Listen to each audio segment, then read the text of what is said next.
앞서 보신 것처럼 최순실 씨는 오늘 재판에 나와서 태블릿 PC 감정까지 신청하겠다면서 더욱 강도 높게 모든 혐의를 부인했습니다. 묘하게도 박 대통령이 탄핵 심판 답변서를 통해서 일체의 혐의를 부정한 시점과 맞물려 있습니다. 대통령과 최 씨는 국정 개입 사건이 시작된 뒤로 마치 입이라도 맞춘 듯 대응을 하고 있는 상황인데 최 씨 재판이 열린 법원에 나가 있는 취재 기자를 연결하겠습니다. 김준 기자, 박 대통령과 최순실 씨의 대응 내용을 보면 시기마다 묘하게 좀 비슷한 대목이 많다는 얘기죠. 그렇습니다. 우선 JTBC가 태블릿 PC를 처음 보도해드린 그 바로 다음 날이죠. 10월 25일에 박 대통령이 1차 대국민담을 합니다. 이 자리에서 청와대 연설문 등이 유출된 사실 자체는 어느 정도 인정을 했지만 순수한 마음으로 한 일이었다라고 해명을 했는데요. 그로부터 며칠 뒤에는 독일에 있는 것으로 알려진 뒤에 행적이 묘연했던 최순실 씨가 한 언론과 인터뷰를 하고서 갑작스럽게 한국으로 귀국을 했습니다. 예, 당시에도 최 씨가 박 대통령 측과 사전 협의를 하고 들어온 것이 아니냐 이런 의혹이 세간에 많이 제기가 됐습니다. 이후에도 비슷한 상황이 이어졌습니까? 네, 이후 상황을 좀 살펴보면요. 11월 20일에는 대통령의 변호인인 유영하 변호사가 검찰 조사를 거부하겠다는 입장을 밝혔고요.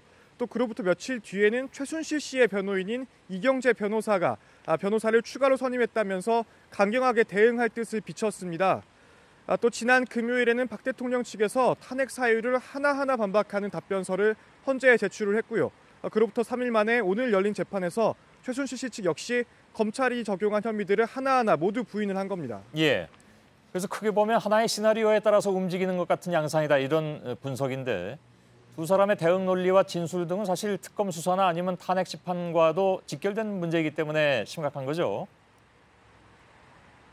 그렇습니다. 검찰은 오늘 재판에서도 최순실 씨가 박 대통령과 공모했다라는 말을 여러 차례 걸쳐서 반복을 했습니다.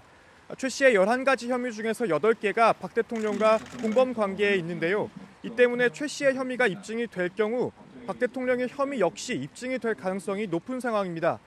이 때문에 최 씨와 청와대가 함께 조직적으로 유기적으로 대응하고 있다는 분석이 나오고 있습니다. 예. 그래서 다른 피고인들은 어떤 입장인지가 중요한데 안종범 전 수석이나 정호성 전 비서관은 혐의를 인정했습니까? 네, 공무상 비밀 누설 혐의를 받고 있는 정 전 비서관 같은 경우에는 일단 혐의를 인정을 했습니다. 다만 대통령의 지시에 따랐다라는 입장을 밝혔는데요. 안 전 수석의 경우에는 대통령의 지시를 받고 기업 관계자들에게 연락을 취한 사실 자체는 인정을 했지만 역시 대통령의 지시를 믿고 따랐다는 입장을 밝혔습니다. 예, 김준 기자였습니다.